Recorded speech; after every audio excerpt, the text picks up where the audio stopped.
Ward number 30 कदम उठाते हुए उसने अहमद से सवाल किया। Sir, ward number 16। जिस तेजी में उसने जवाब दिया था, हदाद के कदम यकदम अपनी जगह जामिद हो गए। Are you sure? 16? Yes sir, confirm 16 है। क्यों सर, क्या हुआ? कोई मसला है क्या? अहमद को किसी गड़बड़ का एहसास हुआ। नहीं, कुछ नहीं। चलो, कुछ सोचकर वो लब्बों को भींचता हुआ दोबारा तेज कदम उठाने लगा। इस वार्ड के इंचार्ज डॉक्टर आसिफ है? Yes sir. कुछ सोचकर हदाद ने जो सवाल किया था, इसका जवाब तवक्को के ऐन मुताबिक मिला। एकदम उसके चेहरे के तासुरात पूरी तरह तन गए। माजी के चंद अवराक सेकंडों में ही आंखों के सामने घूम गए। मुझे अपने गुस्से को कंट्रोल में रखना होगा। मुट्ठियों को मजबूती से भींचकर वो खुद को कंपोज करने लगा। ये वक्त जज्बाती मुजाहिरे का नहीं, बल्कि दिमाग से काम लेने का था। सर, हम लोग पहुंच गए हैं। वार्ड नंबर 16 में पहुंचकर वो एक मखसूस कमरे के सामने जाकर रुके। ठीक है, तुम जाकर सारा पेपर वर्क क्लियर करवाओ, मैं इसे अभी घर लेकर जाऊंगा। सर, घर ले जाने की तो प्लानिंग नहीं की थी, और फिर कल ही तो आपने निकाह किया है। इस तरह यूं आपका अचानक बदलती सिचुएशन पर अहमद को समझ ही नहीं आया वो आखिर सवाल क्या करे। तुम जानते हो, मैंने इसके लिए कोई प्रॉपर प्लानिंग नहीं की थी। हम सिचुएशन के हिसाब से साथ साथ प्लानिंग कर रहे हैं, और मुझे लग रहा है इस वक्त उसका घर जाना ही बेहतर होगा।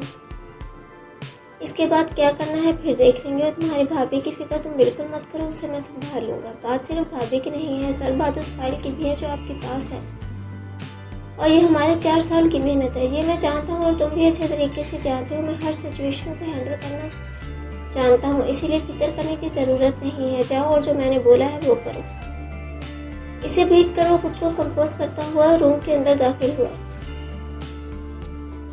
जैसे ही वो रूम में दाखिल हुआ, हसीना बेड पर तकियों के सहारे बैठी थी। चेहरा मेकअप से पाक था, और तासुरात ऐसे थे जैसे वो बहुत ज्यादा बीमार हो, पर अभी उठी हो। आंखें भी मुश्किल खोल पा रही हो। हदाद ने एक सरसरी नजर ही में उसके सारे हुलियों को जांच लिया। जवान और खूबसूरत होने के बावजूद उसके चेहरे से एक अजीब सी वहशत महसूस हो रही थी, या फिर शायद ये मेकअप न करने का असर था। दाएं हाथ की उंगलियों और अंगूठे की मदद से हदाद ने आंखों को मसला अगले ही पल दौड़कर वो उसके गले जा लगा। हसीना, मेरी जान, तुम जिंदा हो, मुझे यकीन क्यों नहीं आ रहा। उसे गले लगाने के बाद चंद सेकंडों बाद ही वो दूर हुआ। हदाद ने उसके चेहरे को थाम लिया। आंखें मारे खुशी के झिलमिलाने लगी। हसीना को तो उसका ये रूप देखकर ही गश आने लगा।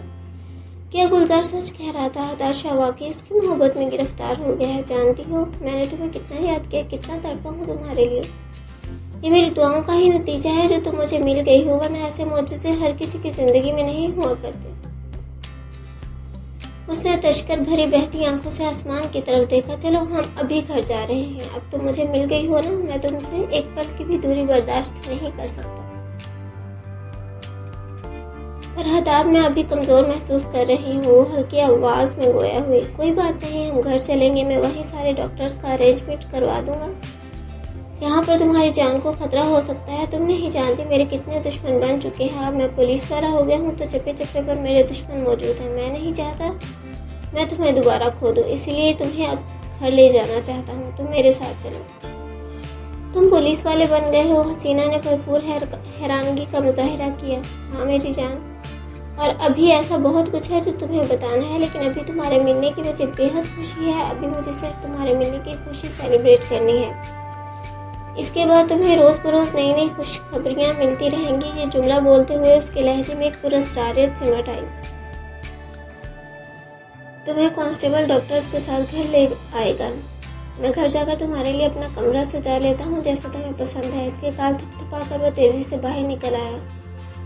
डॉक्टर्स के मुताबिक अभी वो चल भी नहीं सकती थी, इसीलिए इसे एम्बुलेंस के अंदर लिटा दिया गया। हीर इस वक्त हीरा के कमरे में थी। न जाने हदाद के दिमाग में क्या चल रहा था। 2 घंटे पहले आते ही उसने हीर को हीरा के कमरे में जाने का हुक्म सादिर कर दिया, और खुद तमाम मुलाजमीन के साथ अपने कमरे में कुछ उथल पुथल करने में लगा हुआ था। बाबा क्या कर रहे हैं मम्मा? हीरा जो उसकी गोद में सर रखे लेटी थी घर में होती गैर मामूली उथल पुथल पर आखिरकार सवाल कर बैठी। पता नहीं बेटा, तुम्हारे बाबा आए तो पूछ लेते हैं। हीर ने मुस्कुराकर इसके बालों को सहलाते हुए तसल्ली दी, मगर एम्बुलेंस के सायरन की आवाज़ पर इसका दिल मुट्ठी में आ गया। एम्बुलेंस का सायरन सुनकर हमेशा ही उसका दिल दहल जाता था। जो कुछ उसकी फैमिली के साथ हुआ, उसके बाद वो अपने आसपास एम्बुलेंस देखकर भी घबरा जाती थी। अल्लाह खैर करे, आंखें मीच कर वो मन ही मन दुआ गो हुई। लेकिन ये आवाज़ बहुत करीब से आने लगी। ऐसा लग रहा था कि एम्बुलेंस घर के पास खड़ी हो। किसी खदशे के तहत इसने हीरा को बेड पर लिटाया। बेटा तुम यहीं पर लेटो, मैं बस अभी आई। दुपट्टा दुरुस्त करती जैसे ही वो कमरे से बाहर आई, रेलिंग के पास पहुंचते ही मानो इसके पांव से किसी ने जान निकाल ली हो। हदाद किसी वजूद को बाहों में भरकर ऊपर ला रहा था। उसके पीछे 2 डॉक्टर्स और एक नर्स भी थी। ये कौन है?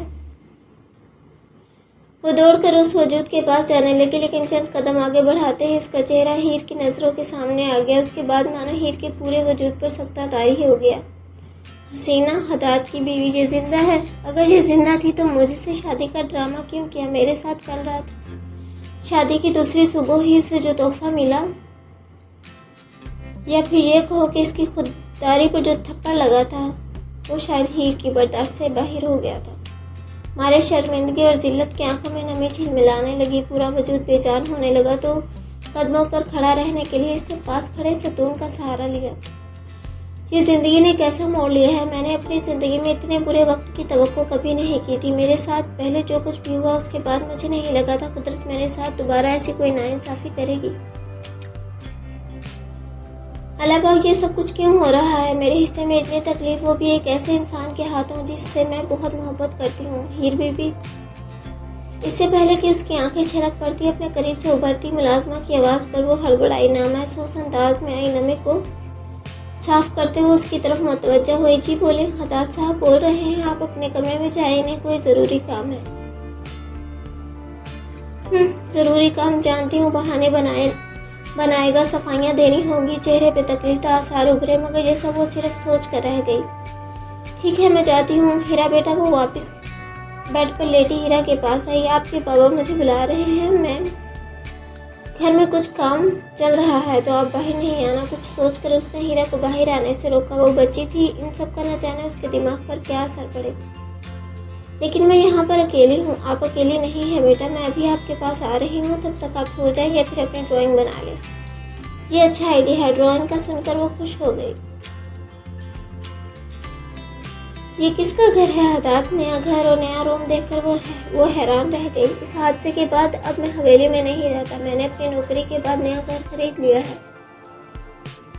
लेकिन तुम फिक्र मत करो, मैंने तुम्हारी सारी यादों को संभाल कर रखा है। हाँ, वो तो मुझे नजर आ रहा है। अपने सामने दीवार पर बड़े फ्रेम में लगी दोनों की शादी की तस्वीर देखकर वो हैरान रह गई। इसके अलावा ड्रेसिंग टेबल पर मेकअप का सामान, उसके पसंदीदा परफ्यूम्स, उसके अलावा भी बहुत कुछ पड़ा हुआ था। पूरे कमरे में उसके पसंदीदा लाल रंग की सजावट की गई थी। ये इंसान क्या वाकई पिछला सब कुछ भूलकर मेरी मोहब्बत में गिरफ्तार हो चुका है? न जाने क्यों हसीना को आंखों से देखने के बावजूद भी यकीन नहीं आ रहा था। लेकिन खैर, मेरे लिए तो आसानी हो गई। मुझ पर इतना प्यार लुटा रहा है, यकीन भी करेगा। अब वो फाइल लेना मेरे लिए आसान हो गया। लेकिन वो लड़की कहाँ है जिसको रास्ते से हटाने का गुलजार ने बोला था? हसीना ने पूरे घर में नजरें दौड़ाई, मगर इसे कोई नजर नहीं आया। और अब भी कोई नहीं था। क्या तुम यहाँ अकेले रहते हो? उसके सवाल पर हदाद का माथा ठनका। मैं यहाँ अकेला नहीं रहता। यहाँ पर तुम्हारी यादें, हमारी बेटी, घर के मुलाजमीन हैं। बस तुम ठीक हो जाओ तो धीरे धीरे तुम्हें सबसे मिलवा दूंगा। लेकिन तुम इन सब के बारे में मत सोचो। अब तुम इस घर की मालकिन हो। आराम से लेटकर बस अपनी खिदमतें करवाओ। बाकी घर वालों से तो मिलना मिलाना होता ही रहेगा। हदाद उसका हाथ थामे मोहब्बत पाश नजरों से उसे देख रहा था। मुझे आराम करना है। हसीना से उसकी इतनी मोहब्बत नाकाबिले बर्दाश्त हो रही थी। क्यों नहीं मेरी जान, तुम आराम करो। मैं तुम्हारे बारे में मुलाजमीन को हदायत देकर आता हूँ। इसका सर तकिए पर रखकर वो हसीना का बायां गाल थपथपाता बाहर निकल आया। उसके जाते ही हसीना ने सुख का सांस लिया। कमरे से बाहर निकलते ही उसके तासुरात तन चुके थे। लंबे लंबे डग भरता वो चंद कदमों में ही अपने मखसूस कमरे में मौजूद था। बेड पर बैठी हीर को देखकर आग की तरह जलते पूरे वजूद में सुकून की कई लहरें दौड़ गईं। खुदा का शुक्र था वो हीर को हसीना की नजरों से बचाने में महफूज रहा, क्योंकि हीर सतून के पास खड़ी थी और हदाद ने हसीना को कुछ ऐसे रुख में उठाया था कि वो हीर के आसपास वाले हिस्से को ना देख पाए। अगर हसीना उसे जिंदा देख लेती तो न जाने कौन सी क़यामत आ जाती। जबकि हदाद की मौजूदगी महसूस करते ही वो अपनी जगह से उठ खड़ी हुई और जख्मी निगाहों से उसकी तरफ देखा। इन निगाहों के सवाल और उनमें छुपी तकलीफ को वो बखूबी समझ रहा था, मगर इस वक्त वो ऐसी हालत में नहीं था कि इसे कुछ भी समझा सके। हीर, इस एक लफ्ज़ में जो बेचैनी और तड़प थी उसे महसूस करके हीर के चेहरे पे जख्मी मुस्कुराहट उभरी। कदम कदम चलता वो उसके करीब आया, बाजू पकड़कर उसे उठाया और नरमी से उसके नाजुक वजूद को अपनी बाहों के मजबूत हिसार में कैद कर लिया। सुकून की कितने ही लहरें उसके वजूद में सरायत कर गईं और उसके सीने से लगते ही हीर का सारा गुस्सा, दुख, दिल में उठती तकलीफ कहीं दूर चले गई। क्या था वो इंसान? हमेशा इतना सच्चा क्यों लगता था? कल रात भले उसके लफ्ज़ों और बर्ताव में सख्ती मौजूद थी, मगर हीर के वजूद पर जिस तरह वो अपनी मोहब्बत की बारिश कर रहा था, चाह के भी वो अपना दिल उसके लिए मैला नहीं रख पाई। इसके अलावा सुबह भी वो सख्ती से काम ले रहा था, मगर उस सख्ती में भी एक फिक्र थी। उसकी शिद्दतें और सख्ती तो वो बर्दाश्त कर सकती थी, मगर हसीना के जिंदा होने का सच भी छुपाया। हसीना का ख्याल आते ही हीर को उसकी कुर्बत से वहशत सी होने लगी। दूर रहे मुझसे। अंदर की बेचैनी हद से सवा हो गई तो वो उसकी बाहों का हिसार तोड़कर 2 कदम दूर हुई। झूठे, मक्कार, सफाक इंसान हो तो मुझे तो हैरत है, मैं खुद को यकीन क्यों नहीं दिला पा रही। सब कुछ अपनी आंखों से देखने के बाद भी यकीन क्यों नहीं आ रहा। आंसू भर भर उसकी आंखों से बहने लगे। हदाद उसे रोता देखकर बस अफसोस का गहरा सांस भर सका, क्योंकि हालात ऐसे नहीं थे उसे कुछ भी समझाया या बताया जा सके। फिलहाल उसे जो कुछ भी करना था खामोशी से करना था, लेकिन वो ये भी जानता था जो कुछ भी हो रहा है उसमें हीर को बहुत तकलीफ होगी। कल से ही वो इसके साथ सख्त रवैया इख्तियार किए हुए था और उस पर तजाद अब हसीना भी जिंदा थी। हीर को ये बात पता भी चल चुकी थी। वो यूं आनन फानन अपनी पहली बीवी को घर ले आया। ये बात तो उसने अहमद को भी नहीं बताई थी। कोई नहीं जानता था कि हसीना का मिलना इसके मकसद में कितनी बड़ी मदद थी, मगर इससे पहले वो ये जानना चाहता था आखिर हसीना उस तक पहुंची क्यों, किस मकसद के तहत उसे दोबारा हदाद की जिंदगी में पहुंचाया गया है। यकीनन कोई अच्छा मकसद तो नहीं था, लेकिन ये सारी बातें फिलहाल हीर को नहीं बताई जा सकती थी। जैसे जैसे वो हसीना और बाकी सबके बारे में सोच रहा था, हीर के सामने होने के बावजूद भी दिमाग की नसें फटने के मुकाम पर आ गई। अगले ही पल उसने हीर का बाजू पकड़कर इसे दोबारा अपनी तरफ खींचा। तुम्हें किसने कहा है कि मुझसे दूर जाओ? क्या मेरा कल रात वाला सलूक भूल गई हो? हाँ, शायद मैं कल रात वाला सलूक भूल ही गई थी, जो तुमसे थोड़ी बहुत उम्मीद लगा ली, लेकिन तुम वो हदाद हो ही नहीं जिसे मैं जानती थी। तो फिर तुम्हें उस हदाद को जानने की कोशिश करनी चाहिए जो इस वक्त तुम्हारे सामने है, तुम्हारा शौहर है। दू बदू जवाब आया। मुझे कोई चाहत नहीं रही, वो बिफरी। आज के बाद मेरे करीब मत आना, जाओ अपनी उस हसीना बीवी के पास। तुमसे दूरी का सवाल ही पैदा नहीं होता। तुम्हारे करीब तो मैं तब आऊंगा जब तुम मुझे रोकोगी। इसके अलावा मेरी हसीन बीवी से जेलस होने की जरूरत नहीं है। आखिरी जुमले पर उसकी आंखों में खुमार दर आया।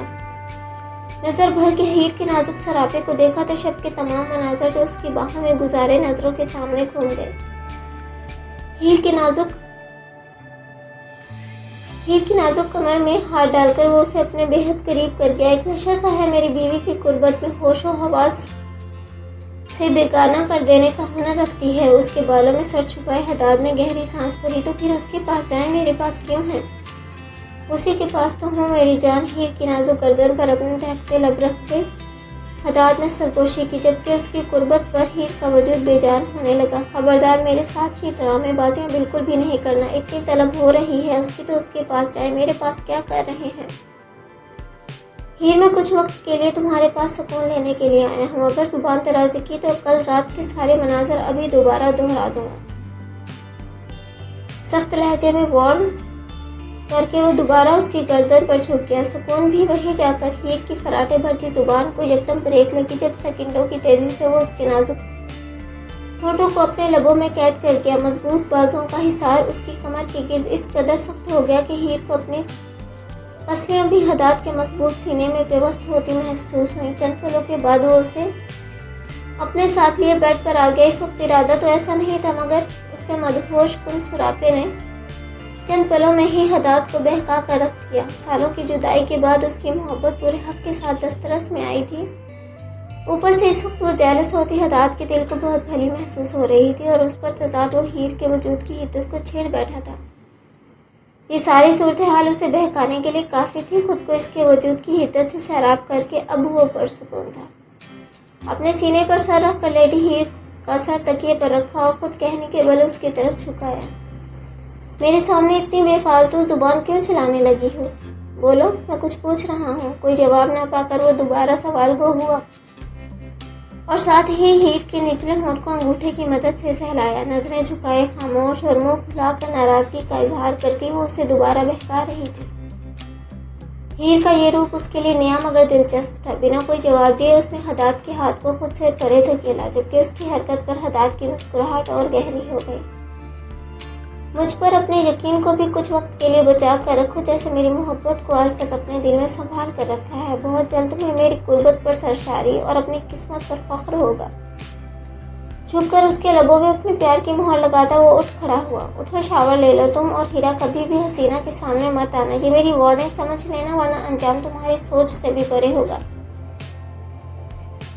जूते पहनकर उठते हुए वो जो हुक्म सादिर कर रहा था, हीर की आंखें चंद पल में ही नम हो गईं। और हाँ, रात को तैयार रहना, मैं दोबारा आऊँगा। अभी हसीना के पास जा रहा हूँ। वो तो कपड़े लेकर वॉशरूम में चला गया, मगर हीर की आंखों से आंसुओं का एक कारवां बह निकला। क्या था ये इंसान? क्या चाहता था? इसका कौन सा रूप सच था? अभी खुद पर, उसकी मोहब्बत पर यकीन रखने का बोल रहा था, और अब ये सब कुछ। हाँ तो रीडर्स, अगर मैं नहीं बोलती तो इसका मतलब ये तो नहीं है कि आप लोग चैनल को सब्सक्राइब नहीं करेंगे, वीडियोस को लाइक नहीं करेंगे और अपना रिव्यू नहीं देंगे। जहां आप लोग इतनी सारी एपिसोड पढ़ के जाते हैं, वहां पे एक रिव्यू देने में कौन सी क्या होता है? आप लोगों को थोड़ा सा रिव्यू दे दिया करें ताकि मेरा लिखा वसूल हो जाए। मैं आप लोगों से ज़्यादा तो नहीं मांगती। बाकी आप लोगों के तबसरों का इंतज़ार रहेगा। Thank you so much.